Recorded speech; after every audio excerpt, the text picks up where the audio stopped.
सुप्रभात बच्चों। आज हम लोग पाठ 15 सब समान है पढ़ेंगे। तो चलिए शुरू करते हैं। एक हाथी था। वह अपने आप को सबसे ताकतवर समझता था। एक दिन वह जंगल में मस्त होकर घूम रहा था। सामने से गीदड़, लोमड़ी और भालू आ रहे थे। उन्हें देखकर वह बोला, देखो, मैं सबसे बलशाली हूँ। क्या तुमने मुझसे ताकतवर किसी को देखा है?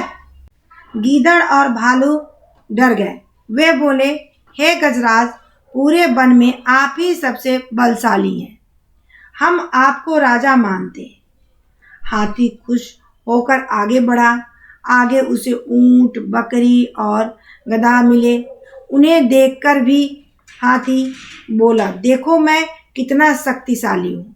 क्या तुमने मुझसे शक्तिशाली किसी को देखा है?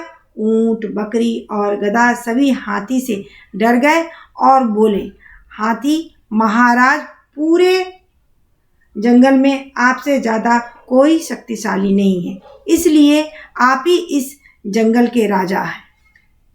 हाथी खुशी से झूमने लगा। आगे उसे पेड़ की डाल पर बैठे मोर, चिड़िया और कोयल मिले।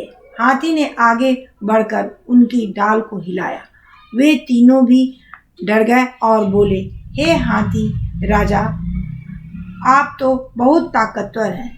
हम आपको पूरे जंगल का राजा मानते हैं। अब हाथी जहाँ भी जाता, सब पशु पक्षी उसे झुककर प्रणाम करते। हाथी को अपनी ताकत पर बहुत घमंड हो गया। एक दिन वह जंगल की सैर कर रहा था। उसे रास्ते में एक चींटी मिली। चींटी ने हाथी की तरफ कोई ध्यान नहीं दिया और अपना काम करती रही। हाथी चींटी को देखकर बोला, मैं जंगल का राजा हूँ। मैं 1 मिनट में तुम्हें पैरों से रौंद सकता हूँ। चींटी बोली, हाथी, इस संसार में सब प्राणी एक समान है।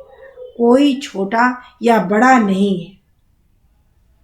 हाथी हंसने लगा। उसने चींटी को उठाने के लिए अपनी सूंड आगे बढ़ाई।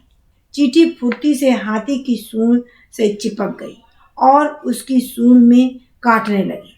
हाथी दर्द से छटपटाने लगा। वह चींटी को मारने की कोशिश करता।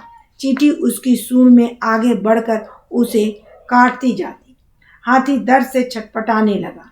उसे अपनी गलती का एहसास हुआ। वो चींटी से बोला, चींटी बहन, अब मैं समझ गया। कोई बड़ा या छोटा नहीं होता, सब समान है। ईश्वर ने सबको समान बनाया है। मुझे माफ कर दो। चींटी हाथी की सूंड से उतरकर पेड़ पर चढ़ गई। हाथी चींटी को नमस्कार कर आगे चला गया। अब वह सब जानवरों के साथ प्रेम से रहने लगा। बच्चों, इस कहानी से हमें यह शिक्षा मिलती है कि हमें ऐसे कार्य करने चाहिए जिससे बाद में हमें ना पछताना पड़े। इस तरह से बच्चों, आपका यह पाठ समाप्त होता है।